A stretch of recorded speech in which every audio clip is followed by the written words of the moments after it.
igual que la clase o la sesión anterior, en verdad. eh, si tienen dudas, consultas, comentarios, vayan interrumpiendo nomás y lo vamos conversando. La semana pasada hablamos de modelo de negocio, hoy día vamos a hablar de estrategia de venta. Ya. Por otro lado, eso. Ya, esta es una metodología que, perdón, antes, ¿qué es vender primero? ¿Qué es vender?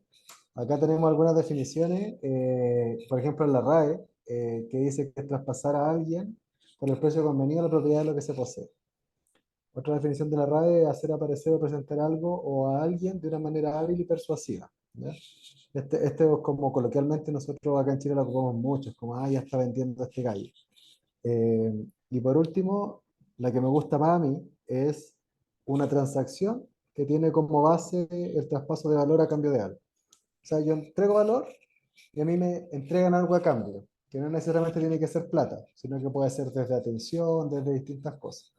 Por eso en la sesión anterior yo les decía que la venta, bajo mi percepción, se ocupa para todo, no solo para como traspasar productos y servicios. Ya. Ahora, ¿qué deberíamos tener para vender? Esta es una metodología que he ido armando yo con el tiempo. Es bien simple, la verdad. Pero son como un checklist, de que hablamos de checklist la semana pasada. Es como un checklist sobre algunos puntos que uno tiene que tener previo a vender. Porque si vamos a vender algo, no podemos llegar ya, voy a vender, no sé, tengo la idea de hacer un servicio y parto vendiéndolo. Sino que antes de eso, tengo que cumplir con algunas como estructuras que son las que aparecen acá. ¿Cuáles? Primero, tener un problema, cliente y una propuesta de valor. Por eso esto viene después de la sesión anterior, porque la semana pasada hablamos sobre el problema cliente y propuesta de valor. Entonces ya teniendo eso, al menos tengo el primer ticket, ¿ya? Pero como bien vimos la semana pasada también, no es todo, sino que también se necesita el resto del modelo de negocio, que es el punto uno, más 6 otros puntos más que también los vimos la semana pasada. Después siempre, que parece relleno acá, dice actitud, pero la actitud es muy importante para poder vender, porque si no, no, bueno, la venta no solo se produce de manera como transaccional entre dos personas, como pasaba hace probablemente 50 años atrás, que prácticamente casi todo se hacía de persona a persona, sobre todo acá en Chile. Hoy día no, hoy día uno puede, como dicen algunos supuestos gurús de redes sociales, que haz dinero mientras duermes, como que uno puede estar vendiendo cosas o tener una página que venda productos, por ejemplo, y que se vendan a cualquier hora y que tú no te enteres. Pero de todas maneras, cada vez que uno hace un modelo para vender, hay alguna forma en la que está estructurada para que esto funcione. Si no, simplemente no va a haber venta, ¿ya? Y hay que tener un método también. Así como decía Francisco recién y como les hablamos del método científico la semana pasada, también hay que tener algún método para vender, como para poder estructurarse y poder tener más claro la forma de hacerlo, porque o sea, que igual lo puedo hacer sin saber nada de esto. Yo tengo un muy buen amigo mío, que es uno de los mejores vendedores que conozco, que no hace nada de esto y igual puede vender prácticamente lo que sea. Pero él es extremadamente talentoso. Entonces, a diferencia de la mayoría, que quizás no somos tan talentosos en esto, es mejor estructurarlo de alguna forma para que sea más fácil. Lo mismo que cuando alguien te dice cuando uno se consigue una receta, por ejemplo, en mi pastelería, mi mamá es la que crea la receta, y yo de repente le digo, ya, mamá, dime cuánto de cuánto. Y me dice, no, pero un poquitito de esto, un poquitito de esto. Mira hasta que le pase esto encimita, la capa por a través del horno. Y ya, chao, no, perdí. Yo no, me rindo, no puedo hacerlo. Tiene que decirme 25 gramos o tiene que mandarme una foto de lo que tiene que para estar pasando en la capa superior del cake o de lo que sea que esté haciendo para entenderlo. Si no, no lo entiendo. Pero con una receta prácticamente cualquiera de nosotros puede hacer un queque, si es que la sigue estructuradamente y está bien hecho, de hecho, cualquiera debería poder hacerlo. Y por último, nuevamente el método científico, hay que tener una relación con el fracaso, porque uno fracasa mucho y es parte del método científico finalmente, rechazar hipótesis y ocupar el Lean Startup, que la voy a explicar al final, pero que es la forma, hay un libro de hecho que se llama The Lean Startup, que es la forma de aplicar el método científico en el emprendimiento. Ya, ya, problema cliente y propuesta de valor.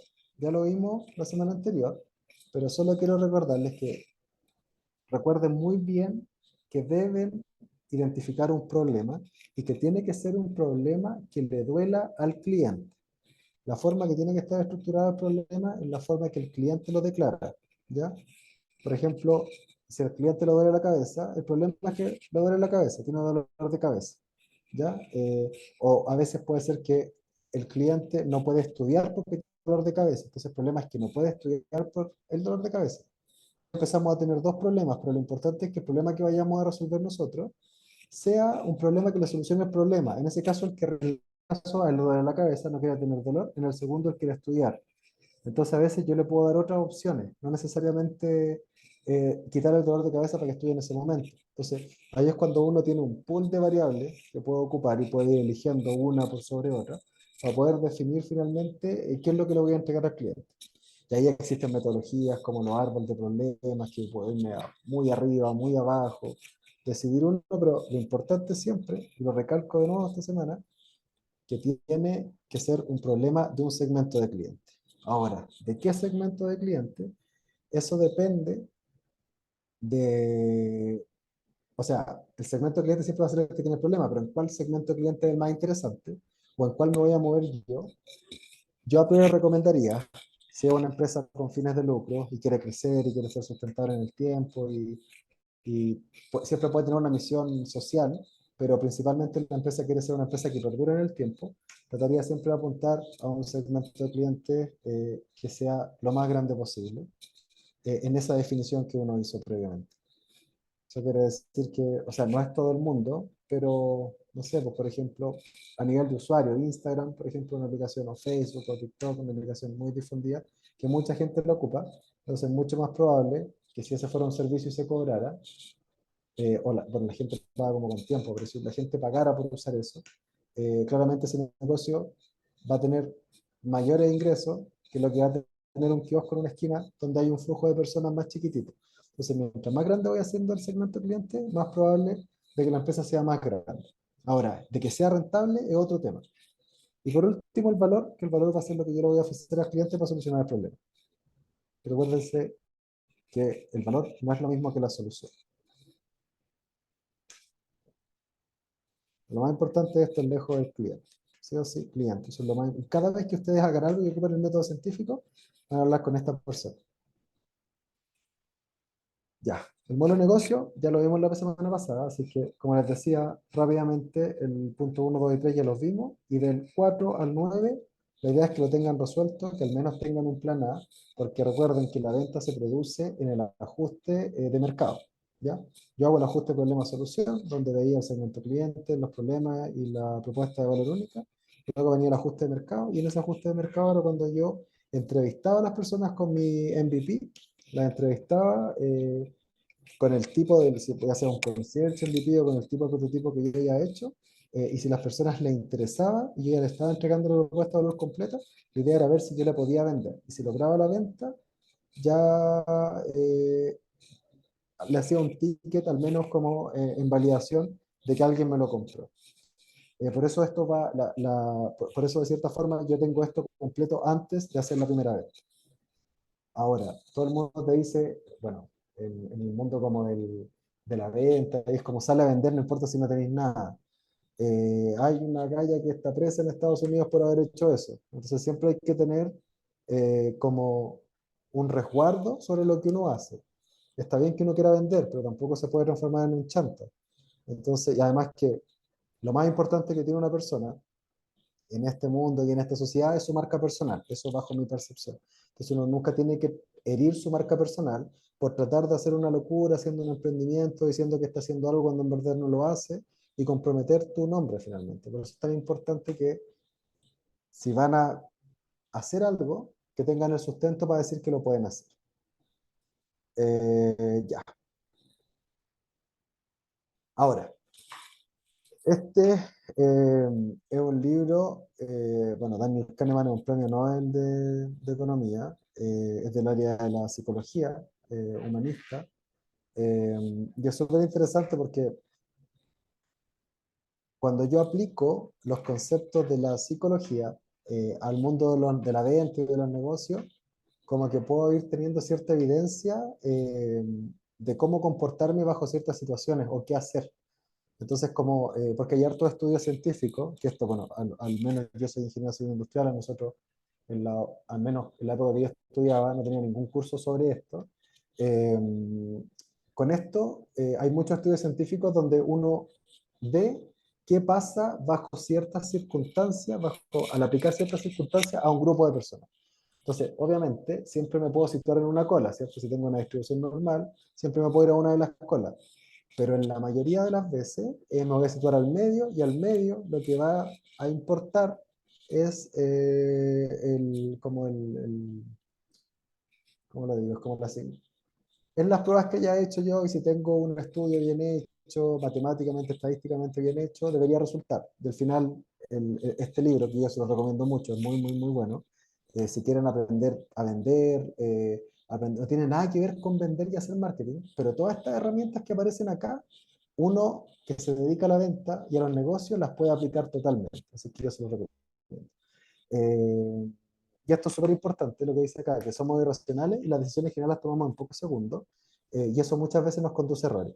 Cuando nos equivocamos, que no sé, se nos cae una taza o nos damos vuelta y le pegamos algo que sabíamos que lo habíamos dejado ahí y dijimos no le voy a pegar con el codo y le pego igual y lo doy vuelta, o cuando de repente tomo la decisión de subirme al metro o cualquier cosa, yo puedo cometer un error, y ese error se comete, se produce finalmente, porque lo hice de una forma que se los voy a mostrar a continuación. Ya. El autor de este libro, que con estos estudios, con esta metodología se ganó el premio Nobel, dice que las personas tenemos dos sistemas conviviendo con uno. ¿Ya? ¿Cuáles son estos dos sistemas? El sistema uno y el sistema 2. Hay un sistema, de hecho por eso se llama pensar rápido, pensar despacio, de ahí viene el nombre. Hay un sistema que es el sistema uno, que es un sistema que reacciona. ¿Ya? ¿Qué quiere decir eso, por ejemplo? El que se enoja, el que siente emociones, el que, como les decía, se da vuelta y choca algo. Cuando ustedes van conduciendo un auto, por ejemplo, y de repente dicen, chuta, estoy conduciendo el auto, como que se le olvida a uno por un momento que estaba conduciendo, como que queda en piloto automático y el auto se va conduciendo. Ese es el sistema uno. Y ese es el sistema que somos la mayoría del tiempo. Recuerden eso, que es súper, súper importante. Por otro lado tenemos el sistema 2. El sistema 2 es el sistema analítico. Y yo acá les puedo como demostrar una clara diferencia de cuáles son estos dos sistemas, diciéndoles lo siguiente. 2 por 2.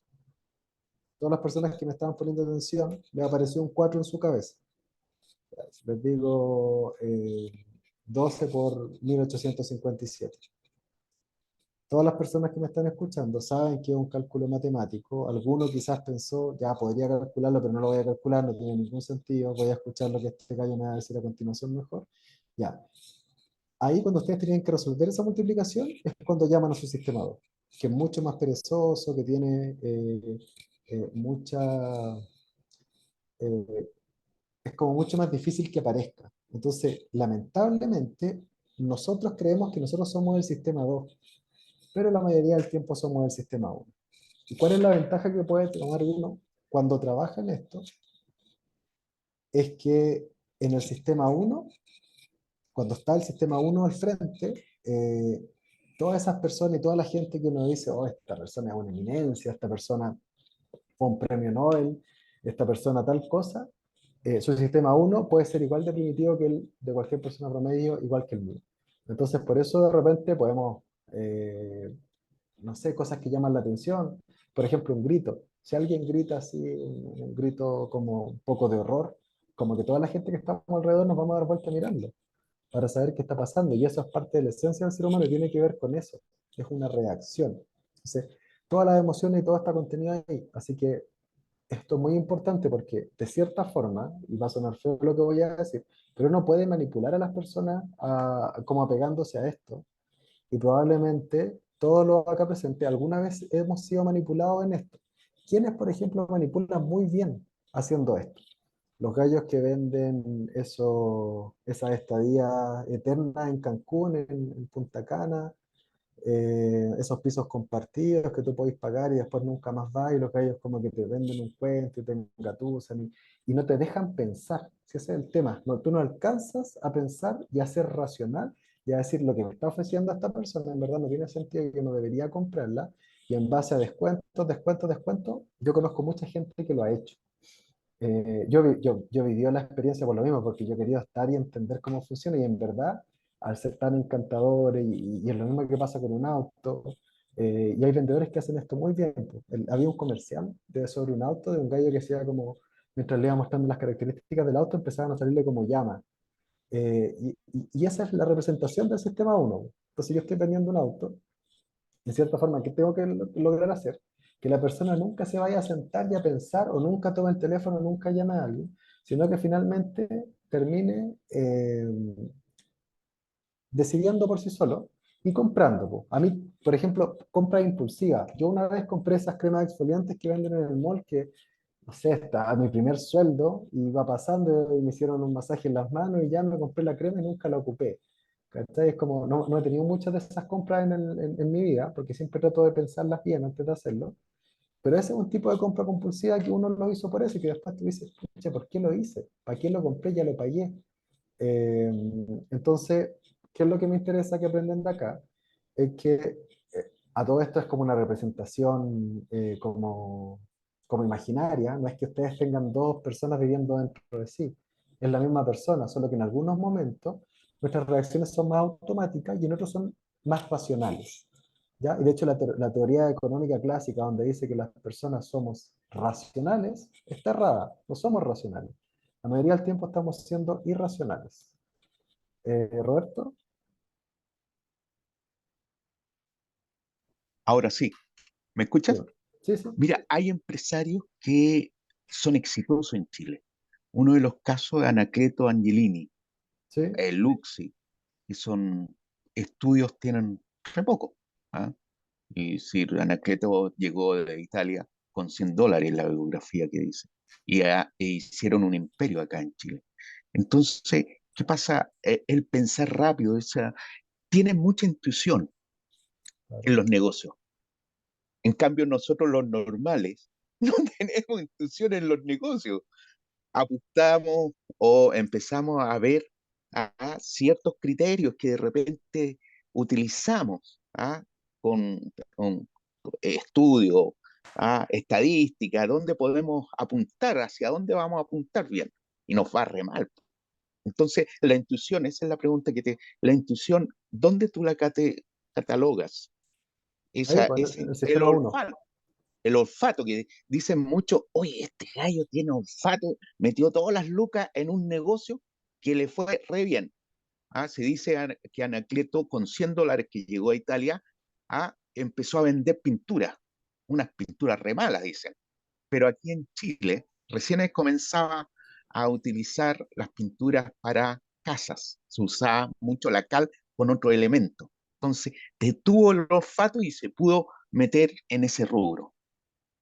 claro, sí, mira, viéndolo del otro punto de vista, porque yo estoy ocupando este libro para complementar como una clase de venta, pero eh, uno como persona lo que hace en general es con el sistema 2 ir entrenando al sistema uno.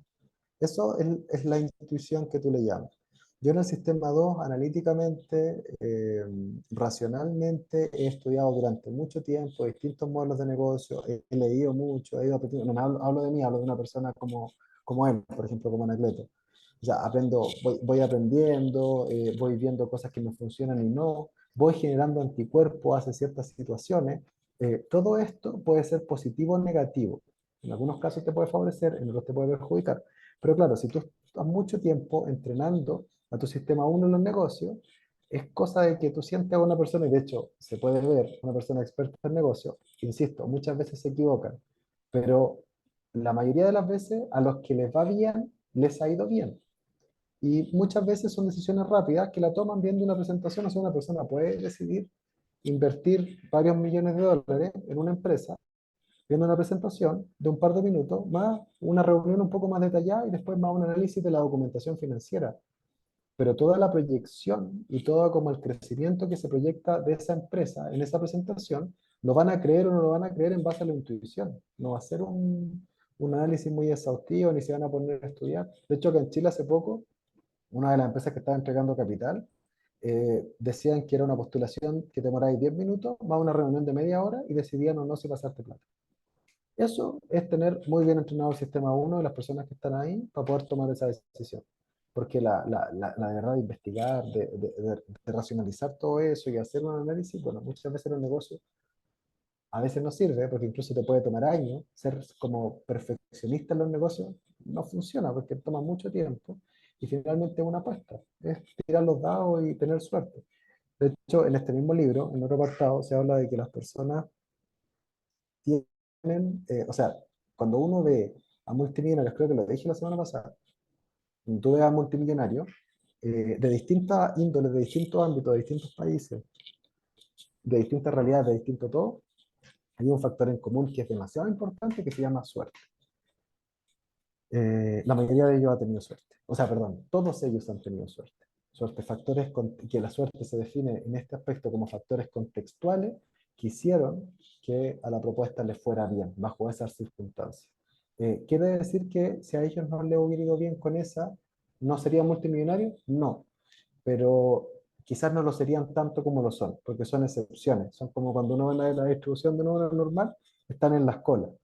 Eh, pero, pero claramente todo tiene, o sea, no es solo suerte, es hacerlo, esforzarse, trabajar por eso.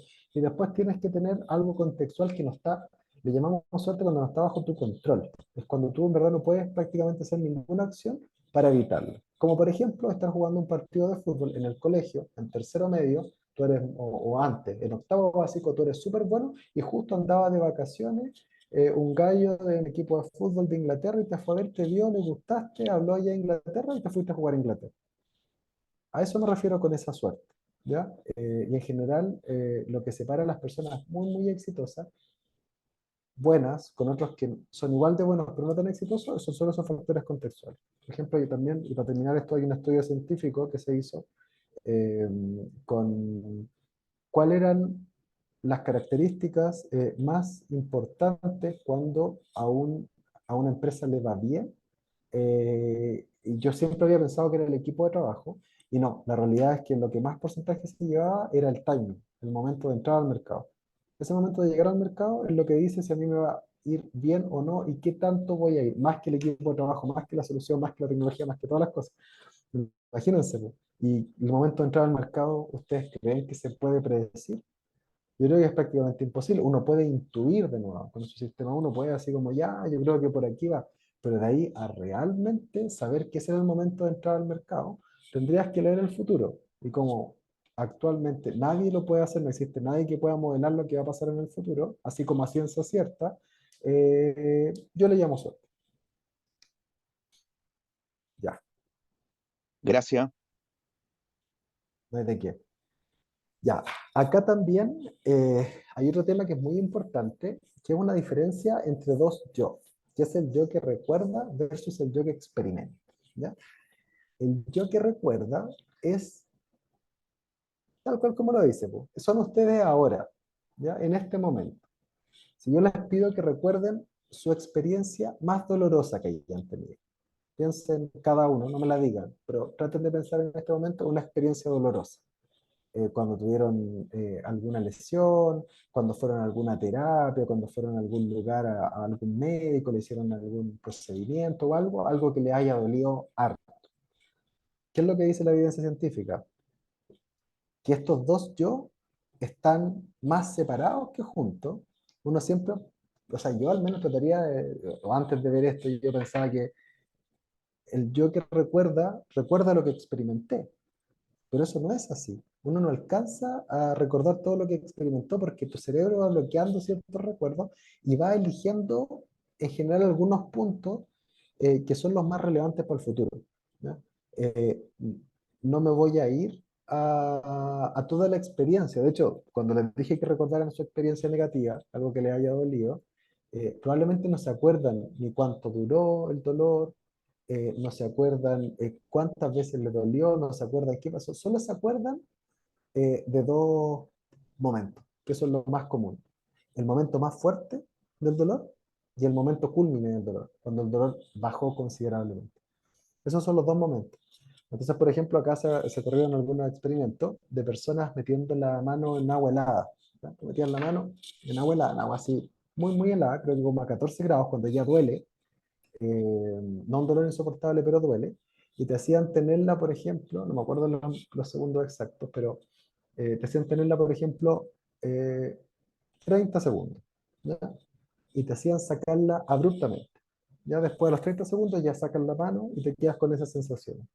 Luego te hacían otro experimento donde te hacían tenerla 60 segundos de dolor a 14 grados y desde el segundo 60 hasta el segundo 90 te iban liberando agua un poquito más caliente, cosa que pasara a los 15, 16 grados, que creo que ahí ya no duele, ahí duele muy poquito. Entonces, tú al final cuando sacabas la mano a los 90 segundos, ya había disminuido el dolor antes.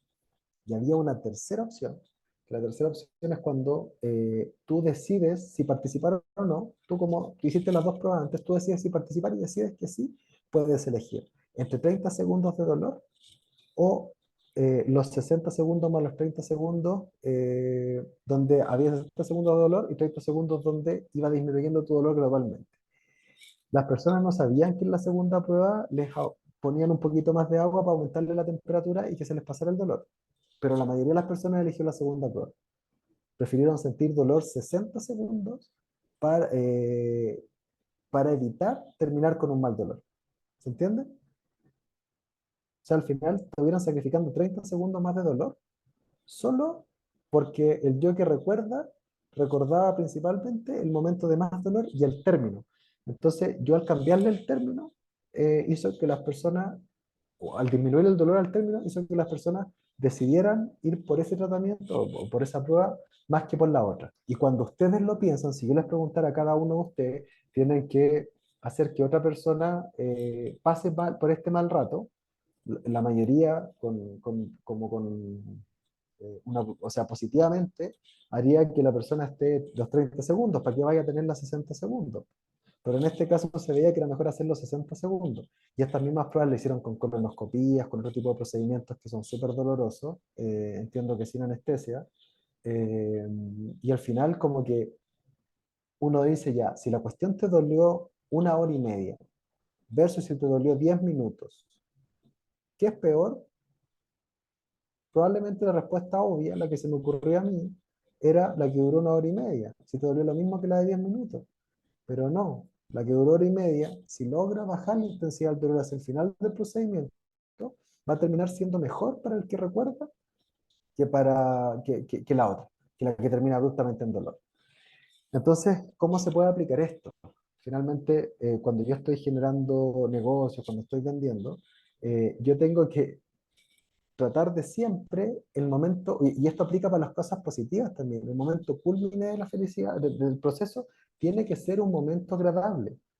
Y el momento de máximo placer tiene que ser lo máximo posible, porque eso va a ser lo que va a recordar la persona. Si ustedes, por ejemplo, o sea, hacen que todo el momento sea lineal y plano, toda la experiencia, y sea 5 horas, va a ser mucho peor evaluado que una experiencia de 5 minutos, pero que tenga como una cúspide, un placer muy alto y termine muy alegremente, muy felizmente. ¿Dónde podemos ver esto? Por ejemplo, en las películas. ¿En las películas de qué se acuerdan ustedes principalmente? Del clímax y del final. ¿Dónde más lo podemos ver? En las atracciones, en Disney, aquí en Fantasylandia, en Universal Studios. Que yo, por ejemplo, el año pasado fue a Universal Studios, había ido antes. Y claro, yo me acordaba, no me acordaba de todos los juegos, de qué juegos me acordaba, del que más me había gustado y de cuando me había ido de la experiencia, lo último que había hecho. Entonces, ¿a qué voy con esto? Que muchas veces uno dilata el presupuesto, uno dilata todo para que sea una experiencia plana, para que en todo momento la estén pasando bien, y no tiene que ser así. Cuando ustedes venden algo, tiene que tener dos puntos importantes, que es el que más placer entrega y el momento final. Y por otro lado, si tienen una experiencia negativa, lo que tienen que hacer, como el momento negativo no lo pueden cambiar porque ya pasó, lo que tienen que hacer es mejorarlo al final y suavizarlo. Por eso muchas veces, y acá algunos de ustedes que es emprendedor, que ha hecho varios emprendimientos, ha tenido empresas antes de lo que están haciendo ahora, que han tenido ventas, han atendido clientes, van a concordar conmigo que a veces uno se pega una embarrada porque en tu empresa se equivocaron en algo, eso le afectó muy negativamente a un cliente, tú le solucionas el problema rápidamente de la mejor forma, lo compensa y a veces esa persona se transforma en un cliente para el resto de la vida contigo, partiendo de un hecho negativo. Y eso tiene que ver con esto, con que yo fui capaz de solucionar el problema. ¿Qué es lo que no tengo que hacer? Olvidarme. Si yo me equivoqué, no me preocupo, que la persona vea cómo solucionarlo, y eso va a hacer que el yo que recuerda a esa persona va a quedar finalmente con esa experiencia negativa entre lo que está recordando. ¿Hasta ahora tienen alguna pregunta, algo? Ya. Ahora, lo que les dije al principio cuando les mostré el libro es que eh, nosotros de cierta forma podríamos llegar a controlar a las personas en base a poder actuar cuando ellos están ocupando su sistema uno. De hecho, han visto pruebas, típicos videos chistosos en internet, en YouTube. Bueno, uno cae en un ascensor, está arreglado obviamente, y entra uno y se pone al lado izquierdo, entra otro y se pone atrás de él, entra otro en otro piso y se pone atrás, entra un cuarto y se pone atrás, y entra una persona que no está en el experimento, mira, y se pone atrás de la persona. Eso pasa y pasa regularmente, porque como les digo, no es que uno sea tonto, es que en ese momento estás como con las defensas más bajas, estás ahí en otra y no estás pensando racionalmente y uno vaya, actúa nomás. Eso, si les pasa algún día, no es eso, que lo he escuchado muchas veces. De hecho, yo alguna vez lo dije también, no, que tonto fui. No, no se trata de eso, sino que se trata de la forma en que afectaste el problema nomás. Que normalmente como que se afronta de una forma no racional, bajo ciertas circunstancias. En base a eso, tenemos una serie de sesgos que poseemos las personas. eh, Ante ciertos estímulos actuamos de cierta forma y eso se puede aprovechar positivamente para los negocios. Y hay empresas que lo aprovechan muy bien, o no empresas, solo entidades, de repente políticas, etcétera, etcétera. El primero que les quiero mencionar es el poder del estímulo, ¿ya? Probablemente, de hecho, se lo aseguro que si ustedes se han querido comprar un auto, por ejemplo, alguna vez, y vieron un modelo y una marca, lo van a empezar a ver muy seguido en la calle. O sea, yo vi, no sé, un Chevrolet Onix, por ejemplo, que me quería comprar y ahora veo Chevrolet Onix por todas partes. ¿Eso quiere decir que hay más de esos autos en la calle? No. Lo que quiere decir es que tú estás más atenta a que esos autos están en la calle. Y con esos estímulos yo puedo ir generando que las personas vayan como, imagínense como un laberinto y yo las voy llevando por el caminito que yo quiero, en base a estímulos. Entonces, por ejemplo, a ver, mezclando un poco esto con lo que les mencioné previamente del sistema uno y el sistema 2 y un ejemplo que ya mencioné como si voy a un parque de atracciones, en el parque de atracciones las montañas rusas y esas cuestiones, el momento clímax son un par de segundos, ¿no? Y de hecho las personas a veces lo recuerdan para toda su vida, pero yo voy teniendo muchos estímulos en todas partes. Por ejemplo, cuando el año pasado, cuando fui a Universal Studios, tú vas a comer al local y hay unas donas de Los Simpsons, hay Krusty Burger, hay distintos restaurantes, todos son temáticos, hay personajes adentro, como que uno está en un contexto donde está todo el rato pensando en eso. Entonces el estímulo te va llevando a que tú estés viviendo una experiencia. ¿Ya? Yo no, por ejemplo, eso es un poco más complejo, pero uno, si tiene un centro médico donde estoy, no sé, un centro dental, por ejemplo, estoy arreglando dientes, poner personas como que vengan los dientes bonitos, cuestiones así, no es porque, es obvio, tengo que poner ese tipo de personas.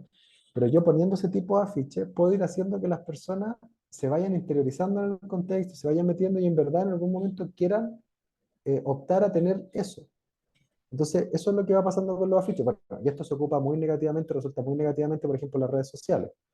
Eh, Cuando, no sé, por ejemplo, la anorexia en las niñas es súper grave y es muy fomentada en las redes sociales, por ejemplo, como TikTok, porque el algoritmo te va mostrando las cosas que tú ves más y a las que más reaccionas.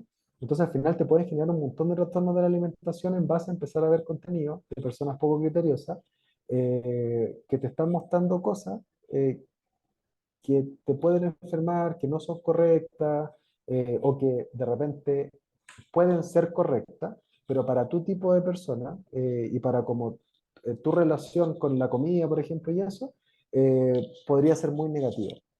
Entonces, ese poder del estímulo se puede ocupar de distintas formas. Lo importante es que ustedes sepan que existe y que si van a hacer un negocio, que el negocio genere un contexto asociado a ese estímulo, que las personas vayan de a poquito interiorizándose y guiándolos por ese laberinto que les decía yo, que es bien interesante. Después viene la versión a la pérdida. Ustedes para poder generar un... Estoy haciendo clase. Me vienen a ofrecer comidita. Los amigos de acá de Campeche son muy generosos. La versión a la pérdida. Ustedes para poder jugar un juego probabilístico, de hecho creo que lo mencioné la semana pasada, les dije que hoy día me iba a meter más en esto de los secos. Si yo estamos jugando al cara o sello, y yo les digo, si tú, que estás al otro lado de la pantalla, sale cara, te doy, te ganas 1 millón de pesos. Pero si sale sello, pierdes 1 millón de pesos. ¿Estás dispuesto a jugar el juego? La mayoría de las personas dice que no. Pero en valor esperado, eso da cero. Entonces, racionalmente, como que uno debería no interesarle, como ser indiferente y poder jugarlo o poder no jugarlo. De hecho, si yo te dijera, te ganas 1 millón, uno, versus perder 1 millón, ya estás ganando. Pero en realidad que en la psicología se ha demostrado que uno necesita ganar el doble que la pérdida para aceptar. O sea, deberías poder ganar 2 millones mientras podrías perder uno para poder aceptar. Eso con un juego único. Claramente si vamos a jugar infinito, por la ley de los grandes números vamos a ganar. Aunque sea 1 millón uno, vaya a terminar ganando. Después viene el efecto anclaje. Y acá hay algo súper importante para las personas que venden servicios directamente a personas, perdón, directamente, sí, a personas, a empresas como de manera verbal, ¿ya? Por ejemplo, si yo voy a vender un auto y yo les digo que el auto cuesta 10 millones de pesos, es un auto antiguo, una reliquia, no voy a poner 40 millones de pesos. No hay valor de mercado, el auto más cercano está en Australia, ustedes es prácticamente imposible que me ofrezcan 5. ¿Ya? Y eso tiene que ver con el efecto anclaje. Yo les anclo al principio el valor inicial y después ustedes van a ocupar ese valor como referencia para cualquier tipo de negociación que quieran hacer. ¿Ya? O decirme, en algún caso, no, sabes que ya no me interesa. Pero es muy poco probable que traten de bajarlo a menos de la mitad o a un valor que en su cabeza sea ridículo, cuando en verdad lo único que hice yo es anclarlo. Entonces, acá yo siempre le digo a los emprendedores, tienen que hablar ustedes primero. Acá la ventaja la tiene el que habla primero. La mayoría de la gente dice, no, pero tú dime. Pero no, ¿de cuánto me ofreces? No, porque ahí tú mismo estás generando que la otra persona te haga un ancla. A mí cuando me dicen eso, yo ofrezco el tiro porque estoy ganando ventaja. Entonces acá, si ustedes van a vender algo, siempre ustedes tienen que ser los creadores del ancla. Después el sesgo del encuadre. No es lo mismo decir que una persona de cada 100 que se vacunan se mueren que decir que tiene un 99% de sobrevida a la vacuna.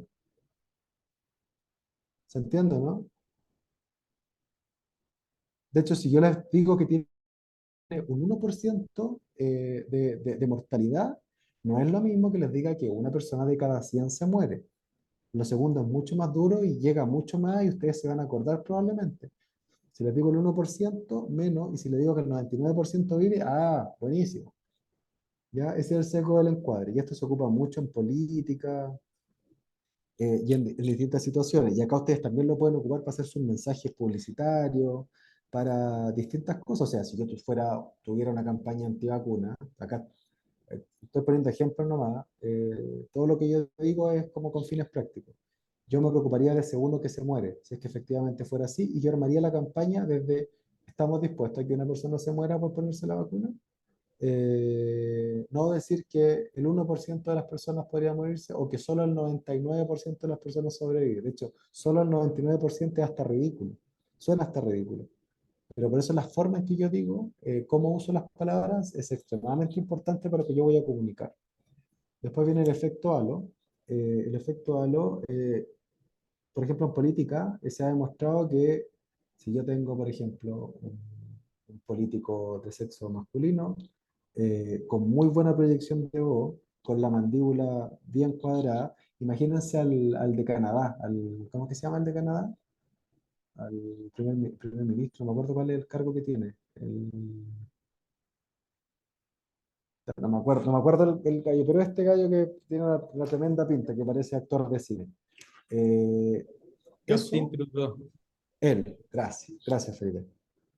Eh, Él, según la ciencia, tuvo ventaja por, por cómo es físicamente y por esa proyección de voz y por esas cosas, y te hace sacar más votos, no me acuerdo, pero hay un porcentaje estudiado de que los políticos de esa forma sacan más votos. Eh, Solo por eso, ¿ya? Es un efecto visualmente. Y de hecho, por ejemplo, también está estudiado que las personas que son más atractivas tienen más ventaja por ese efecto halo. Tienen más credibilidad también. Suena un poco absurdo, pero así funciona. Por esto que les explicaba antes, sistema uno y sistema 2. Como que las personas, como actuamos principalmente de manera irracional, como que una persona, no sé, se ve bien arreglada, está súper bien vestido, etcétera, etcétera, ya, le doy confiabilidad. También, por ejemplo, uno muchas veces cambia las preguntas cuando te hacen una pregunta difícil. No sé, a ver, te dicen, ¿cuántas, no sé, cuántas personas van a venir a la reunión, a la clase hoy día? ¿Cuántas personas van a venir a la clase hoy día? Como ponerme a calcular y hacer una estadística de cuántas personas van a venir a la clase, chuta, es complicadísimo. Tendría que sacar estadística, empezar a ver las clases anteriores, ver los temas, hacer correlaciones y un montón de cuestiones. Entonces muchas veces yo cambio la pregunta y digo, ¿qué tan buena irá a estar la clase? ¿Va a estar buena? Debe venir harta gente. ¿Cuánta gente vino la vez que estuvo buena? 25 personas. Ya 25 vienen.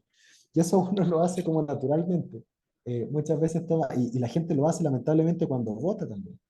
Y termina tomando de repente decisiones súper equivocadas porque hizo un cambio de pregunta, respondió a una pregunta contraria a la que le habían hecho. Después, el sesgo de votación, si yo les entrego a ustedes, por ejemplo, les digo ya, ¿qué quieren, chicos? ¿Una taza o un lápiz? Y ustedes me dicen, quiero ninguno, dame el que tú quieras, soy indiferente. Y les doy una taza a la mitad y el resto le doy el lápiz. Después yo les digo, ya, ahora les cambio lo que les di previamente, por ejemplo, los que les di taza, te cambio esa taza por un lápiz, la quieres cambiar o no, la mayoría de las personas prefieren no cambiarla, solo por el hecho de tenerla.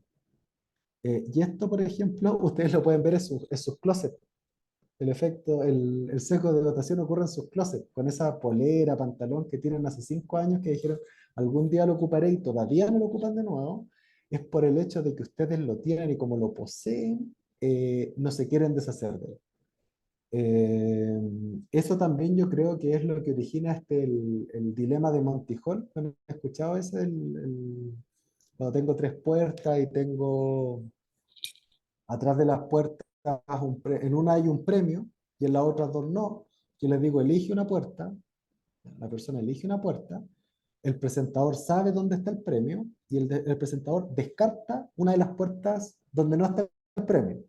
Entonces te queda la puerta que elegiste tú, que puede estar el premio, y te queda una más. Entonces, este fue un dilema matemático como bien grande, no me acuerdo en qué año, que de hecho creo que estoy casi seguro que fue una mujer y la basurearon un montón, le dijeron prácticamente que no sabía matemática, porque decía que las probabilidades aumentaban, o sea, cambiaba la distribución de probabilidad. Ahí lo pueden buscar y verlo, no me quiero referir a la matemática. pero el tema es que el resultado es que te conviene cambiarte de puerta porque se agrega nueva información, porque el presentador lo sabe, y si no me equivoco, ahí subís de un 33% a un 66% de probabilidades de achuntarle a dónde está el premio. Pero la mayoría de personas no se cambia. ¿Por qué no se cambia? Porque ya eligió la puerta anteriormente. Entonces, cuando uno toma una decisión, es muy difícil llevarlo a otro tipo de decisión. Entonces, a veces, te lo puedo aplicar a las ventas, si le estoy vendiendo un auto y la persona ya eligió comprarse ese auto, me callo y no trato de venderle otro. No lo complico. Por último, le asumo upgrade a ese auto. Pero en el momento que la persona ya tomó la decisión de que ya lo tiene, de que en su cabeza ya está, es muy difícil hacer que deje de pensar en eso. De hecho, hay gente que vive duelo porque iba a tener algo que nunca tuvo, en su cabeza se convenció de que lo iba a tener, nunca resultó y después tiene un duelo porque lo perdió, pero en realidad nunca lo tuvo. Bueno, el sesgo de confirmación, que es algo mucho más común que el cherry picking, que es prácticamente yo creo algo y busco información solo para confirmar lo que yo creo. A ese póngale mucho ojo porque hace que de repente a los negocios les vaya horrible, porque yo estoy validando cosas que yo creo que son así y simplemente no eran así, porque me puse a buscar en un sector, no sé, me fui al no sé, pues ir a un partido político de derecha, por ejemplo, a preguntarle sobre su tendencia política. Es como, ah, ya, todos me dijeron que eran de derecha. Bueno, en Chile todas las personas son de derecha, por decir cualquier tontera. Es lo mismo, voy a un club de auto, de moto, de triciclo, un club de triciclo, ya. Todos tienen triciclo, ya. La mitad de la gente tiene triciclo, ya. La mitad de la gente tiene triciclo en Chile. Ese tipo de confirmaciones de cherry picking hace que los negocios les vaya súper mal. Por eso, no lo hagan Felipe, ustedes. Dime. que me acordé de un ejemplo respecto a eso, a ver si sirve. Alguien hizo un estudio con la hipótesis de que las personas mayores no querían trabajar. Entonces hicieron un focus group entre personas de 80 más. Y la conclusión fue que no quieren trabajar. Eso. No. Sí, bueno, eso es, po. Y uno bueno, y hay estudios científicos que se hacen intencionalmente así, po. Hay, por ejemplo, acá en Chile, como ya tengo una empresa en el rubro de la salud y nutrición, hay muchos estudios, y bueno, hay personas, por ejemplo, en redes sociales, que ocupan estudios científicos, que los citan y todo, para promover afirmaciones que en realidad no están correctas, porque están mal puestas las conclusiones, porque el experimento se hizo en ratones, no en personas, por distintas cosas. Entonces, al final, lo importante siempre cuando uno quiere hacer un negocio, cuando uno quiere vender algo, cuando querés crear una propuesta de valor, es que tú modeles algo, le des forma y lo pongas a prueba. Y que las pruebas sean realistas, pues, no que sean ahí al 3 y al 4 y como que no me lo toquen mucho ya cuando la conversación se puso media fea, ya no quiero hablar más contigo, me voy. Hay que darle como caja a ese prototipo, a esa propuesta de valor, para mejorarla. ¿Ya? Y de hecho, acá esto me lo dijo un profe de una universidad canadiense una vez que vino en Calabo, que ellos en la facultad enseñaban a los estudiantes a rechazar la hipótesis, a hacer todo lo posible por rechazarla. Y yo una práctica que trato de ocuparla regularmente. Esfuércense todo lo posible por rechazarla. Y cuando ya no la pueden rechazar, es porque probablemente están construyendo su propuesta de valor definitiva. Ya, y el último, que es el octavo, que es lo que le empieza a pasar a los emprendedores después de algún éxito, eh, que tú sientes que como te fue bien la última vez, te va a volver a ir bien. Ah, yo soy outlier, soy mejor que el resto, entonces me fue bien, me va a volver a ir bien. Y pucha que está equivocado. Y ahí he caído yo más de una vez, muchos emprendedores que conozco también. Y de hecho, en general, cuando uno ve quiebra y ve cuestiones así, no es el primer negocio que te hace quebrar. Primero bien, segundo bien, tercero bien, cuarto, o de repente el mismo negocio va creciendo, y cada vez va tomando más riesgo. Es como, ah, pero si la otra vez salió bien, como dice mi mamá, Dios proveerá.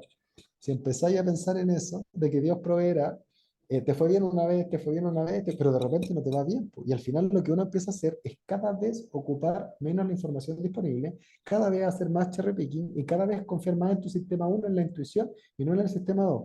Y ahí es como que uno se empieza como a tontificar, por ponerle un adjetivo bien feo, pero empecé a tomar malas decisiones.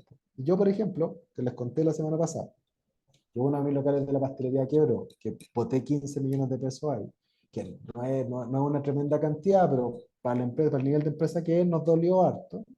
Eh, los perdimos principalmente por eso, po. Porque yo dije, pero si la chunté al primero, el segundo, el tercero, ¿cómo me voy a equivocar en el cuarto? Bueno, me equivoqué en el cuarto. No era el lugar donde teníamos que ponerlo. Ya. ¿Qué más? Ya, métodos. Le hablé de métodos para vender. Acá yo entiendo, Francisco, que tenemos proyectos que venden a personas y otros que le venden a empresas, ¿cierto? Eso me dijeron la semana pasada. Ya. Este método AIDA es un método, miren la fecha abajo, 1948, viejísimo, pero es algo que se ocupa y que funciona bastante bien y que como la llegada de las redes sociales se fue para arriba de nuevo y uno lo ocupa todo el rato.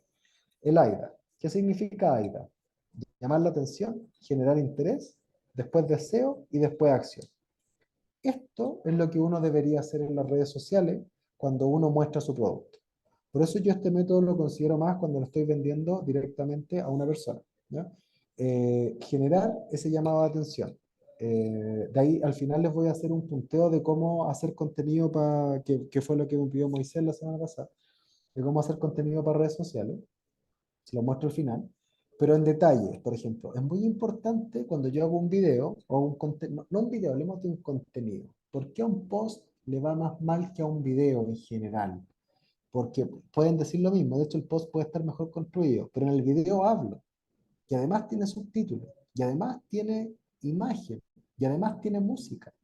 Entonces tiene prácticamente lo mismo que el post, pero además otras cosas más que hacen que me llame más la atención. Entonces ya, lograste llamarme la atención, me generó interés, ¿ya?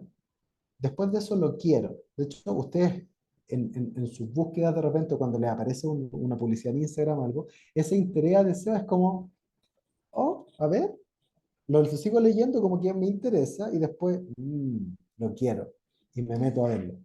Le pongo más información, mando un mensaje, lo pongo en Google, lo que sea, ¿ya? Hasta generar acción. Por eso es tan importante que cuando yo también hago un contenido para una red social o hago un contenido para Google Ads o para un blog, no sé, lo que sea, tiene que tener un llamado a la acción al final. Porque si no es como ya la persona que hace.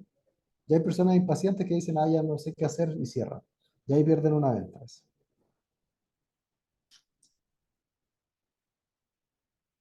Ya miren, esta por ejemplo es una publicidad que yo usé hace varios años ya en mi centro de salud enfocado en nutrición. Nunca más efecto rebote. Que algo que te llama la atención, ¿ya? Acá siempre hay que tener cuidado, bueno, primero con las cosas que se pueden decir y que no se puede decir, ¿ya? Hoy día, por ejemplo, sobre todo en el mundo nutricional y eso, hay muchas cosas que están penadas como de manera transversal por la sociedad, que uno no puede mencionar, ¿ya? Entonces, claramente van a llamar mucho la atención, pero no lo puede hacer. La desinformación también es peligrosa, porque si yo te digo estos son los únicos, los tres alimentos que sirven para perder grasa, es una mentira. Y al final, como les decía, la marca de ustedes, que es la marca de su empresa, la marca personal, es muy importante y no puedo estar mintiendo para dar llamar la atención. Entonces tengo que poner algo que tenga sentido y que no desinforme. ¿Ya? En este momento, que fue hace años atrás, como en el 2019 por ahí, se hablaba mucho del efecto rebote, que el efecto rebote, para los que no sepan, es como ya hago un cambio de estilo de vida para poder perder principalmente grasa corporal, eh, adhiero un tiempo al plan y cuando termino de adherir me va peor y recupero más grasa de la que tenía al principio. ¿Ya? Y eso está estudiado de por qué pasa. Muchas veces pasa, de hecho, en nuestra experiencia como empírica, le pasa mucho a mujeres que siguen dietas de internet, como tipo de dieta en la lechuga y ese tipo de cosas que en verdad no tienen nada que ver con lo que promovemos acá en el centro, que lo que se promueve en el centro es estilo de vida, comer bien, alimentarte, sentirte bien y más que nada estar sano, ¿no? En otra época, por ejemplo, uno puede ver publicidad, propaganda de los años 90 como siempre todo apuntaba a tener abdominales Hoy día eso está muy lejos de ser lo que busca principalmente la persona. Y las personas lo que buscan es salud y otro tipo de cosas. Pero en este momento, bueno, nosotros llamamos la atención con eso y esa frase, te tuvimos la misma imagen con un montón de frases y esa frase tenía, no sé, 10 veces más conversión que el resto. Entonces a veces me dicen a mí, oye, pero es que yo estoy haciendo publicidad digital y no me funciona Instagram. Instagram es malo para mi segmento. Y le digo, ya, es malo. ¿Y cómo validaste que es malo? Porque para poder tener esa autoridad de decir que Instagram no funciona, como que prácticamente tenéis que haber hecho un estudio completo de todo el segmento y de todas las marcas. No, porque puse una... Y voy a ver la foto pixeleada, sin un llamado a la acción, sin nada. Entonces, eso es importante que cuando ustedes prueban el canal, se meten en el canal y prueban el canal. Hacen varias pruebas, ocupan el método científico, prueba imágenes, prueba videos. Por ejemplo, las imágenes ahora no funcionan. Nosotros tenemos puro video. Y lo que más nos funciona es un influencer. Algún gallo o galla conocido de redes sociales que muestre lo que hacemos en el centro. Que tiene varias cosas novedosas, ya, eso le va la raja. Esto ya no funciona nunca más. Ya, si yo hago ventas consultivas, existen otros métodos. Aquí elegí uno que es el SPIN. Tiene o sea, tiene cuatro letras igual que el otro. Acá se habla de situación. Esto es para hacer una venta consultiva. Si yo voy a vender un producto, bueno, desde buscar un partner hasta venderle un producto, un servicio a una empresa, por ejemplo, para el segmento B2B, en general todo este tipo de trabajo es más consultivo. Y muchas veces, bueno, y desde ya les digo, que si ustedes son emprendedores y tienen cierto talento para vender, es muy importante que esto lo hagan ustedes, casi siempre. Y sí o sí tienen que hacerlo al menos al comienzo, porque esta es la forma en que uno aprende. De hecho, este método SPIN es bien parecido al Lean Startup, es bien parecido al Running Lean, al Lean Canvas que les mostré. ¿De qué se trata? Volviendo a un ejemplo de nutrición, situación, contexto, ámbito, como te interesa la nutrición, engordaste en el 18 con la cuarentena, claramente, como les digo, este es un ejemplo nomás, no es algo que yo haga porque no existe. ¿Cachai? Pero a mí este tipo de conversaciones, por ejemplo, me ocurren, pero de manera contraria, como que las personas me suelen decir, ay, yo tenía un centro de nutrición, pucha, engordé en la cuarentena, estuve mucho tiempo inactivo, ahora estoy más enfermo, como que me pasaron distintas cosas, ¿ya? Entonces, en ese momento ya una situación. Entonces, el problema, ¿cuál es el problema? Ya, pero tú quieres solucionar esto, como que ya engordé, pero ¿por qué te preocupa haber engordado? Porque engordar por sí no es un problema. Te salió mal un examen, tiene alguna dificultad, ¿no? Alguien te puede decir, no, es que yo juego tenis, por ejemplo, y ahora con 10 kilos más me cuesta moverme más. Ya, entonces, está bien, el peso es un tema, ¿ya? O alguien puede decir, no, mira, sabes que yo he hecho todas las dietas del mundo, que me lo han dicho, y no me ha funcionado ninguna. Ya. Entonces ahí uno va entendiendo cuál es el tipo de problema que tiene la persona, porque si yo llego y le digo, oye, ¿sabes que engordé el 18? Yo tengo el mejor plan para que quedes con los abdominales marcados. Y en verdad la persona, lo último que le interesa es tener los abdominales marcados, no quiere ni poner el esfuerzo ni nada, lo único que quería era un resultado asociado a un examen de triglicéridos, puede que me diga, no, no, gracias, no me interesa. Y se termina ahí. Entonces, lo que yo tengo que ir haciendo en este tipo de venta consultiva es preguntar a la persona, dejarla hablar mucho y yo ir tomando lo importante. Por ejemplo, para este tipo de personas, para el problema yo puedo irme a la implicancia. Ya, has ido al médico, tienes familiares con diabetes, por ejemplo, la persona puede decir, no, o sea, es que yo, pucha, tengo resistencia a la insulina ahora y la cuestión, ya, ¿y cómo sabéis? ¿Fuiste al médico? Sí, me hice un examen, ya. Y ahí uno pregunta. ¿Tienes familiares con diabetes? Sí, tengo familiares con diabetes. Ya, usé este ejemplo de manera como intencionada, como para que vean, no es que yo haga esto, por favor, no crean que yo haga esto, pero es para que entiendan bien cómo se ocupa la metodología ya. ¿Tienes familiares con diabetes? Al preguntar eso y después explicarle a la persona que de resistencia a la insulina puede pasar diabetes, la persona probablemente va a tener la predisposición mucho mayor a tomar un servicio que si no se le dijera eso. ¿Se entiende? Eh, ¿Por qué? Porque a la persona le interesaba su salud. Hay otras personas que también me han dicho, oye, tenía resistencia a la insulina, chuta ya, pero eso es complicado, les digo yo. Yo en general nunca les ando vendiendo mi centro, sino que les digo, anda al médico, busca un lugar. Hay harta gente que tiene su convenio con el ISAP, la clínica alemana, que paga cero, bueno, anda a la clínica alemana, ¿no? Pero es importante tratarse, ¿ya? Y al final, la necesidad. Y ahí es donde yo recién le digo, ya, entonces tú necesitarías un plan que incluya distintos elementos para que revierta esa resistencia a la insulina y nunca genere diabetes, que es el problema que tiene la persona, que es lo que no quiere hacer. Como digo, siempre depende de la persona. Yo tuve un tío que falleció de diabetes y esto nunca le interesó. Dijo, yo voy a comer y no quiero hacer nada. Y el problema de él, bueno, yo no le iba a vender esto a una persona como él. Siempre se va a vender a la persona que tiene el problema. Por eso decía, que tenga el problema, porque yo puedo decir, por ejemplo, las personas se mueren de diabetes. Ya, ese es un problema probablemente más en agregado para el sistema de salud, por ejemplo. O más que se mueren, se enferman, por ejemplo. Se enferman y tienen muchos costos. Es un problema para el sistema de salud. Pero si una persona en particular o un grupo de personas no le interesa eso y no le interesa su enfermedad y no se quieren tratar, yo no los puedo obligar a tratarse porque yo les digo que ellos tienen el problema. Ya el problema siempre tiene que estar asumido y tiene que estar interiorizado y tiene que querer ser resuelto por la persona que tiene ese problema. Ya, Lean Startup. Como les decía, el método científico lo ocupamos igual que la semana pasada.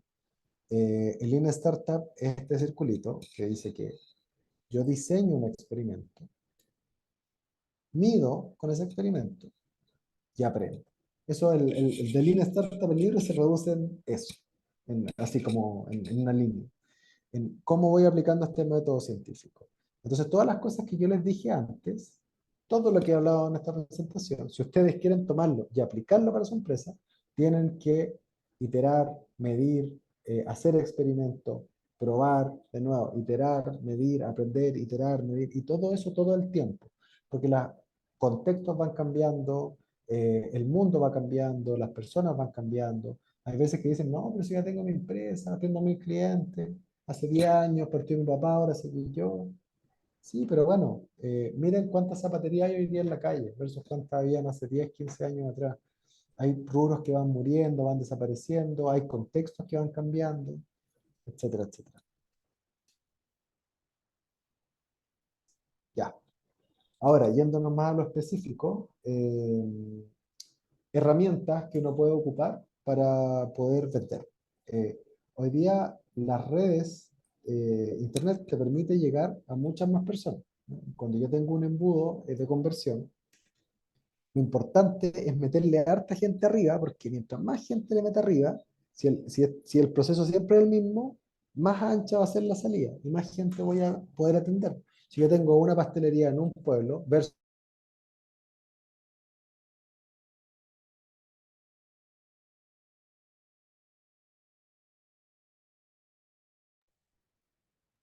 Lo perdimos a la mejor parte.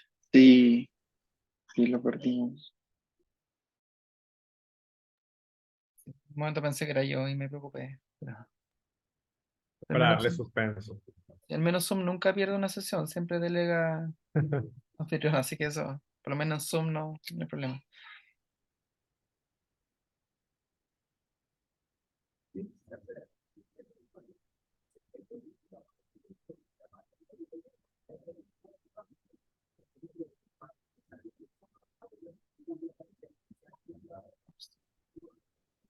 Ya, eso es bueno, creo que se va a reconectar. Mm.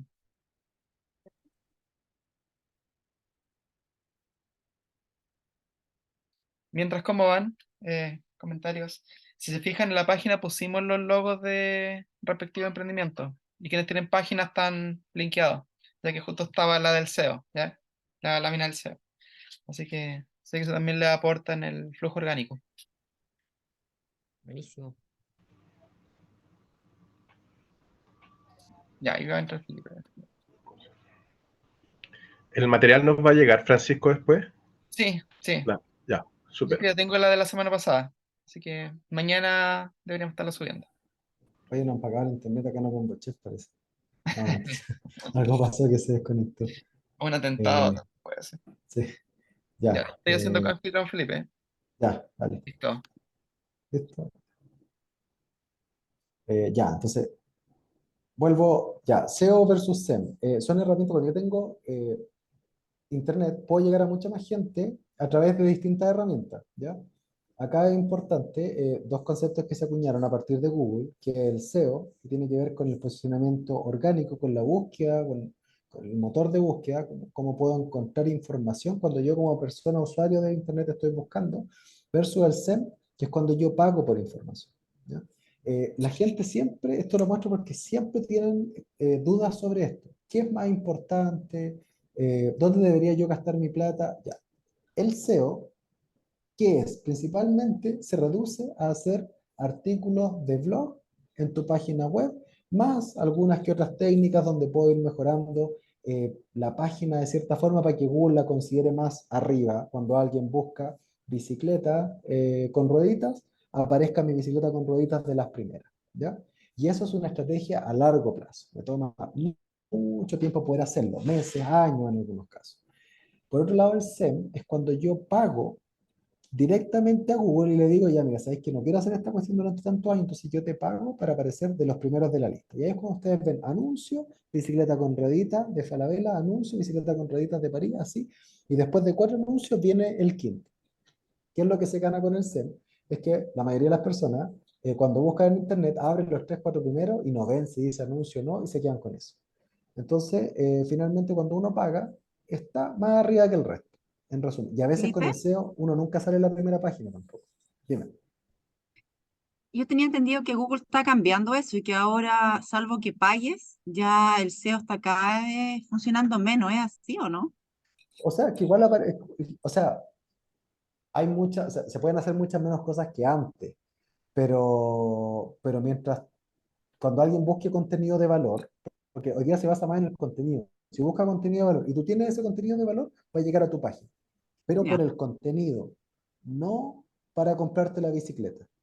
¿Se ok. entiende? O sea, Sí, si tú perfecto, buscas, por gracias. ejemplo, cuál es la mejor bicicleta, ese es el contenido que va a llegar por SEO. Pero si tú quieres vender la bicicleta, claro, va a ser principalmente por el SEM, por poner, por promocionar, ¿ya? Esto, entonces, es algo que se puede gastar plata. ¿Deberían gastar plata o no en Google? Depende de ustedes. Yo en la pastelería gasto cero. Ahora recién voy a tirar una campaña para el 18 de septiembre por las empanadas. Y en el centro médico, en el de fitness que tengo, sí gasto en Google, más o menos lo mismo que en Meta, creo que como 600 lucas al mes. Eh, y en otro centro que tengo, que es de kinesiología, en ese también estamos gastando en Google y en Meta. Pero siempre va a depender como del producto y de lo que tenga. Siempre hay que revisar y ver lo que hace la competencia. Y si tienen información de la competencia, mejor. Después, ya, redes sociales. Voy a pasar al tiro a esto. Ya, checklist de redes sociales. ¿Cómo hago contenido? Ya, de nuevo, en redes sociales, hoy día la palabra SEO también se ocupa en Instagram, también se ocupa para TikTok, cuando venía de Google, pero como ustedes saben es como decir papel confort. Es una palabra que se acuñó al resto de las redes sociales. Y yo también puedo hacer que el SEO es el contenido orgánico o contenido de pago. Acá sí o sí yo recomiendo hacer de los dos. Yo tengo muy buena experiencia haciendo ambos. Eh, ¿Cómo hago ese contenido? ¿Ya? Son dos temas distintos. Cuando yo voy a hacer contenido orgánico, por ejemplo, por una red social como TikTok, yo necesito tratar de llegar a la mayor cantidad de personas posibles cada cierto tiempo. Y para eso el contenido tiene que ser bien genérico, bien llamativo, bien transversal. Si yo voy a hablar sobre una enzima que hace no sé qué cuestión en no sé qué momento,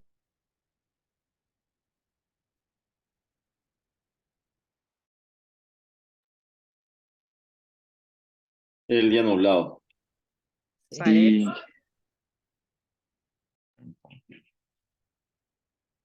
Viene un río atmosférico, ¿sabían? Así que, de hecho, ya lo veo. Ya tapó el cerro ya. Oye, en realidad,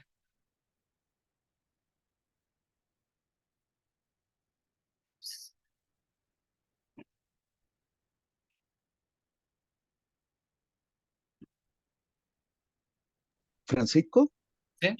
¿aló, Francisco? Roberto, Oye, sí. ¿dónde está la página, la URL de la página que nombraste recién? Porque nosotros siempre estamos raspando la red y no tenemos eh, los logos, y si sabemos dónde aparecen nuestros logos, en qué parte.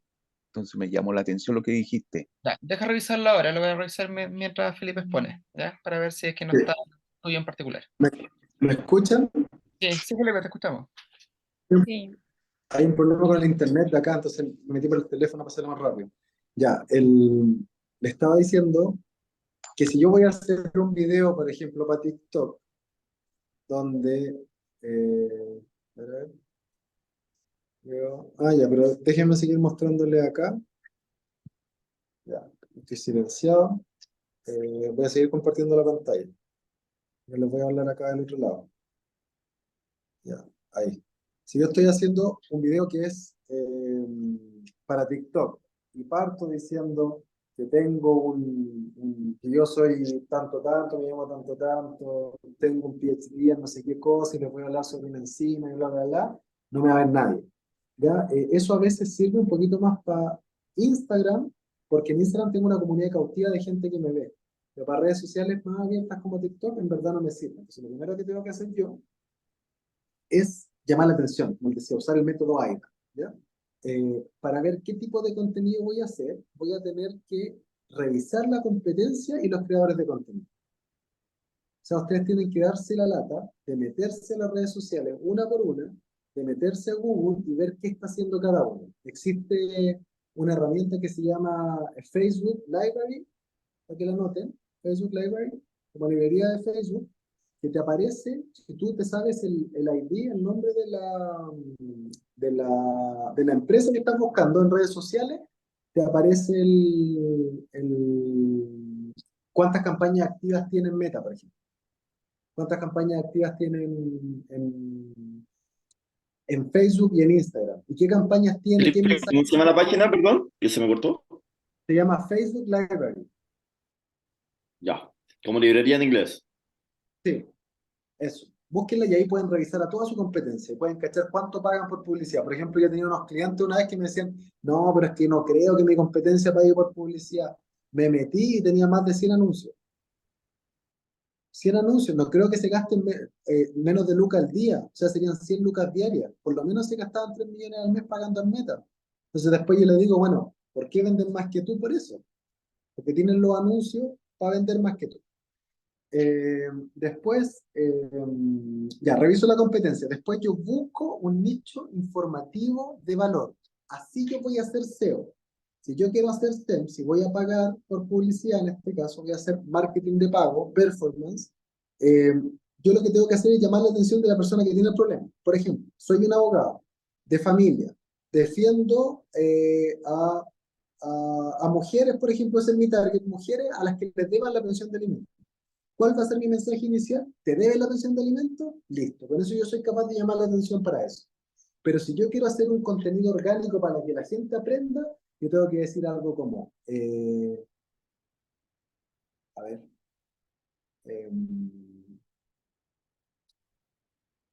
descubre, tiene que ser algo transversal que llame la atención. Puede ser un caso, por ejemplo. Te voy a contar el caso donde más plata le ha debido un padre a su hija por pensión de alimentos. Y ahí como de copucha me llamo la atención y voy a ver. Entonces ahí estoy creando contenido orgánico. Pero eso no va a enganchar a la persona que quiere contratar un abogado para hacer el contenido, para representarlo por la pensión de alimentos. Entonces, esas son las diferencias, ¿ya? Cuando yo quiero hacer contenido de valor orgánico, tengo que buscarme un nicho informativo de valor, ¿ya? Eso quiere decir que no voy a andar vendiendo todo el rato a las personas, no voy a decir, no, mis productos son los mejores, mis productos, miren, estos son los mejores, acuérdense, porque tus visualizaciones van a ser, voy a tener 15 likes, 10 likes. Si tú realmente quieres crear contenido de valor, tienes que mostrar diferencias, mostrar cosas de tu producto, comparar, meterte en el mercado. Por ejemplo, hay gente en redes sociales que muestra perfumes y tiene cientos de miles de seguidores, millones de seguidores algunos, hablándote de perfumes. Una perfumería perfectamente puede hacer eso. Pero ahora la pregunta es, ¿por qué no lo hacen? Porque probablemente no han venido al Open Senior, ¿cierto? No, pero ¿por qué no lo hacen? Porque realmente no tienen la actitud, porque no tienen la metodología, porque les da lata, porque no se creen el cuento, bueno, etcétera, etcétera. Los primeros 3 segundos son clave. Nunca saluden, nunca digan su nombre al principio, nunca nada. O sea, ustedes van a decir, no sé, les voy a contar la historia eh, de cuando eh, me quedé sin ropa en una discoteca. Ya, eso como que llama la atención. Si yo digo, hola, ¿cómo están, chiquillos? Soy Felipe, quería contarles una historia, perdieron, ya pasaron esos 3 segundos. Y lo que yo necesito en las redes sociales es meter esos llamados de atención muy buenos durante un tiempo, y en mi experiencia de repente, ¡pum!, revienta. Revienta, y yo les dije la semana pasada, yo tengo clientes que hemos partido con 0 seguidores, o con uno partimos 300 seguidores en Instagram, y hoy día tiene 60.000. Ya, y de eso han pasado 5 meses. ¿Y cómo lo hicimos? Creando contenido de valor. Y todos ustedes, estoy pero absolutamente seguro, que en sus emprendimientos pueden crear contenido de valor. Pero recuerden, si va a ser orgánico, no es para el nicho, es más transversal. A veces puede ser para el nicho, sí, pero de repente tengo que buscar la transversalidad, para que la gente me conozca y se entrometen, y cuando sepan de esto en algún momento me digan, no, ¿sabéis qué? Yo quiero, sí, me gustaría comprar. Lo que tienen que lograr con sus redes sociales es que cuando una persona tenga el problema asociado al producto que vendan ustedes, nunca vayan a Google y vaya directamente a su Instagram tecleando su nombre. Esa es la presencia de marca que uno tiene que lograr generar en las redes sociales. Eso de tener 500, 1000 seguidores, en realidad es una basura, no sirve de nada. Siempre apunten a tener 10.000 interacciones, videos con cientos de miles de visualizaciones. Todos podemos lograrlo. Yo lo he logrado con algunos clientes que, no sé, kinesiólogas, por ejemplo, médicos, Felipe, abogados. pero perdón que te interrumpa, ahí, ¿cómo lo he logrado? Tiene que haber un patrón, si nos puedes compartir eso. ¿Es esto que está acá o hay Esto, algo más que esto es. esto es? ¿Mm? Estoy compartiendo mi receta de cómo lo he hecho. Bien, Esto es gracias. todo lo que repito en ello. Después, no vender cuando creas contenido de valor. Eso es clarísimo. Todo el rato tiene, ya, y mi marca, ¿y dónde digo? No digan la marca. Déjenlo en los comentarios abajo, pero no. Cuando alguien está tratando de vender, como que al tiro se genera un bloqueo. Ah, no, este gallo me quiere vender, lo cambio. Después, buen video y buen audio. Eso es clave. Si van a invertir, puede ser un celular y un micrófono. Eso es, micrófono, el de escopeta, yo encuentro que es más útil, porque uno puede grabar direccionalmente, y si tenéis solo un micrófono de solapa, tenéis que andártelo cambiando. En cambio con el direccional puedes grabar. Yo tengo uno de esos. No son baratos, uno bueno cuesta 200 lucas, pero es una tremenda inversión cuando uno de verdad quiere dedicarse a hacer contenido. Siempre menos de 90 segundos, ojalá cerca de 40. ¿Ya? ¿Por qué menos de 90? Porque uno mete Reels y TikTok al tiro con la misma información. Y continuidad, y no rendirse. Eso es lo principal. Ya, y por último, ya para ir terminando, acá tenemos el embudo de venta. Lo importante, y bueno, la presentación se la vamos a mandar, acá hay una letra mala, esa buena S por si acá, es C o S. Lo importante es que ustedes vean que tienen que meter gente acá arriba, y que todas estas cosas se pueden hacer para meter gente acá arriba. Mucha gente dice, ay, no estoy vendiendo, ¿ya qué hacen? No, contacto directo, yo busco los clientes. No sirve, porque tenéis uno, pero tenéis muchas otras opciones. Por ejemplo, yo con unos clientes que trabajo de un centro médico, ayer calculábamos que sus referidos eran un 20%. Un 20%. O sea, imagínense si trabajaran solo con referidos. En vez de 100 clientes que atienden a la semana, atenderían 20. ¿Cuánto venderían? 5 veces menos. Bueno, puede que no, porque quizás los referidos pagan más proporcionalmente, pero más o menos. Entonces de repente me dicen, oye, y en toda mi experiencia siempre es así, los referidos siempre son como hasta el 20%. Y siempre me dicen, oye, pero chuta, es que no crezco más, yo creo que mi negocio no da para más, ya, y así marketing digital, no haces contenido, no. ¿Estás en Google? No. ¿Tenía una buena página? No. Bueno, le digo, yo si haces todo eso, probablemente tu venta se multiplique por 100.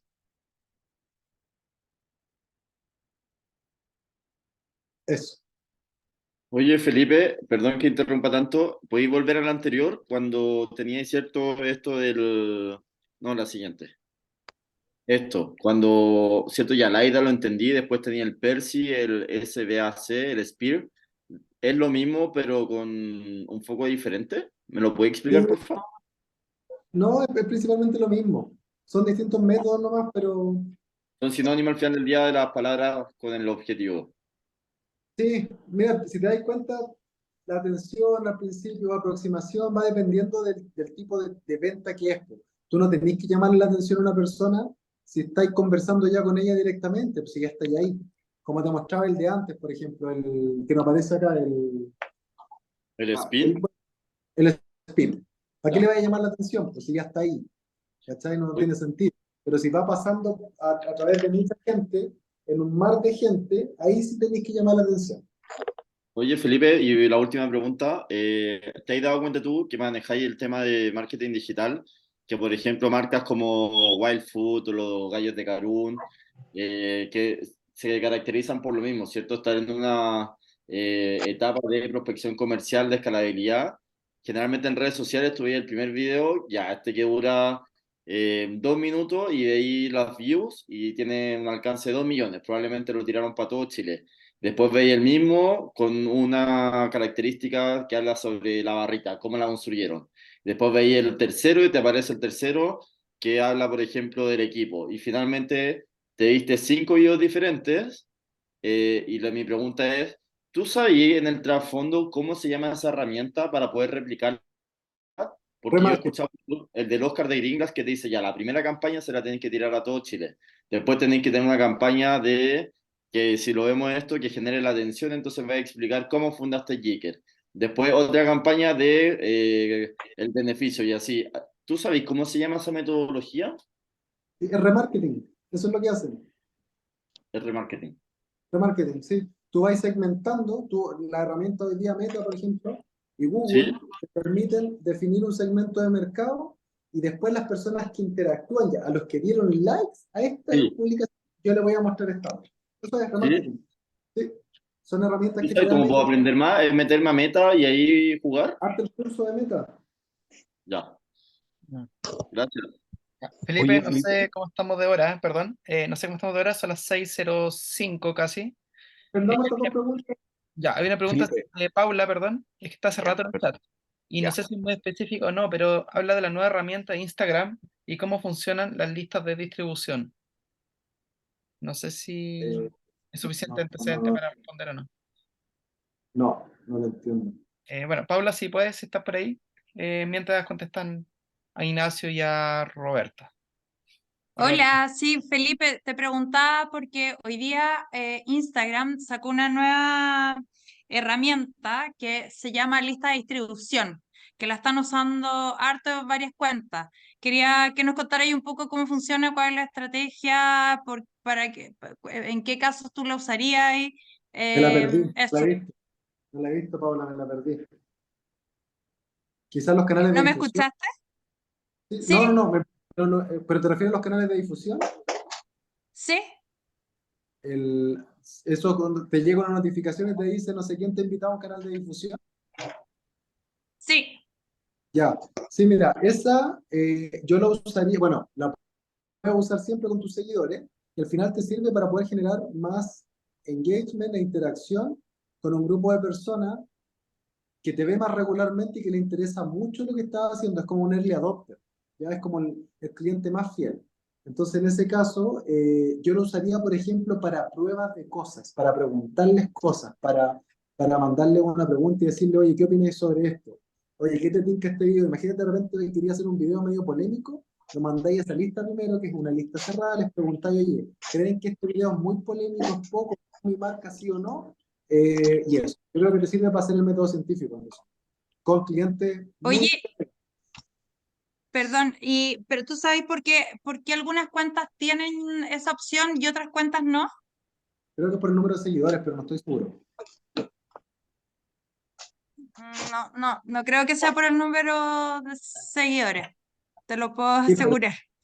pero no estoy en una, yo estoy en una, lo tendría que revisar, mira, déjame revisarlo porque estoy en un grupo donde está el CEO de Instagram y ahí lo posteó, pero no lo leí en detalle.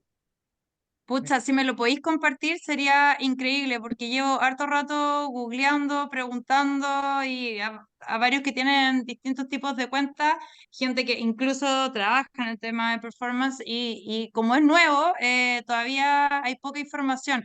Y nada, yo ponte tú no sé, pues, mi cuenta hoy día tiene 257.000 seguidores en todo Latam y no tengo la opción. Ya, sí. Sí, déjame revisarlo, pero a veces estos gallos son súper tincados y lo tiran por casi aleatoriamente. ¿Eh? Yo ya lo he visto eso. Sí, sí, yo Casi también, sí, aleatoriamente, yo creo que es un tema del algoritmo, sí. sí, puede ser, pero lo voy a ver. Si lo encuentro, te lo mando. Se lo mando a Francisco. Ya, buenísimo. Te pasaste, gracias. Nada. Oye, Felipe, ¿Sí? dos cosas. Tú nombraste los influencers, pero no lo utilizas. Una de las dudas que yo tengo. Y la otra son, estuvimos analizando tu sitio, ¿ah? En la academia, es decir, en la clínica, ¿ah?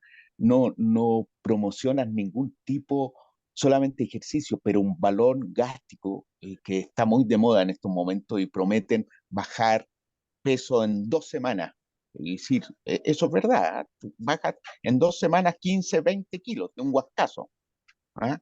Y el otro sitio es tu pastelería, colores de pasteles. ¿Por qué no has visto los colores de torta? Está muy de moda, nos llamó mucho la atención eso. Ya, sí, mira, con respecto a lo primero, es una decisión como del equipo. Hay mis socios que son del área de la salud decidieron no trabajar con balones gástricos. Y con respecto a Ya. lo segundo, por el tipo como de propuesta de valor que tenemos nosotros, que es que vendemos tortas ricas, en Ah, resumen. ya, eso. Pero ¿y los influencers? ¿Por qué no los invitas tú a tu emprendimiento y decir a... No, sí tengo lleno. Tengo en la pastelería, por ejemplo, yo les entrego cajitas a los influencers, tengo como 10 que les paso todas Pero las ellos al mes, más o menos. te llevan clientes y decir, te llevan Sí, pues, enlaces y decir, ya, ya, sí, tuvimos pero mal el cálculo. me sale bien barato porque yo les doy producto. Cuando tú tienes un producto y eres capaz de entregarle un producto a un influencer para canje, pero no, es súper Ah, feo que le escribas directamente al influencer, oye, ¿quieres hacer un canje? Eso es súper feo. Lo que uno tiene que por hacer es, canje nomás, no sí, pero pago. es que depende, pero tú tienes que hacer un llamado, si tú quieres canje, tienes que hacer un llamado abierto, y en ese llamado abierto lograr que uno o algunos influencers les interese. Por ejemplo, yo cuando hago en mi centro médico me llegan 3, cuando hago en la pastelería me llegan 40, porque a la gente Ya, le llama más la atención tener tortas gratis que tener un plan de nutrición, un plan de ejercicio, una consulta ya, médica. perfecto, perfecto. Pero Ok, para el centro médico yo sí pago influencer, y pago ya, cada cierto tiempo. perfecto. Ya, muchas gracias. Pero cuando pago siempre es por más de 300.000 seguidores, con interacciones de cientos de miles de vistas, por lo menos, ojalá millones. Ya. ¿Y en qué, Ignacio? Ignacio, el último. Sí, iba a preguntar otra cosa, pero en función de esto último, no sé si nos puedes explicar un poquito más o detallar alguna arista extra de este tema de los influencers, porque yo he escuchado de todo, gente que no les funciona, más o menos, y no he logrado entender de qué depende ese éxito. No sé si nos podrías contar un poquito más de al menos tu estrategia y si era una original y la cambiaste o siempre has trabajado de una misma forma con los influencers. Ya, no, Gracias. siempre trabajo igual. El influencer puede funcionar o no, dependiendo del segmento de clientes en el que está, dependiendo de la credibilidad que tiene, pero mira, yo diría que lo más importante de partida es la credibilidad que tenga, el público que lo siga eh, y el contenido que se haga. Esas son las tres cosas que uno tiene que probar. Pero yo he contratado gallos, humoristas, bien conocidos, que me han costado por una historia 300 lucas y he convertido cero. Y he contratado a otros gallos, humoristas, bien conocidos, que me han costado 300 lucas y me han convertido 5 millones. Así que es prueba y error. Y cuando perdí las 300 lucas, bueno, las perdiste, ¿no?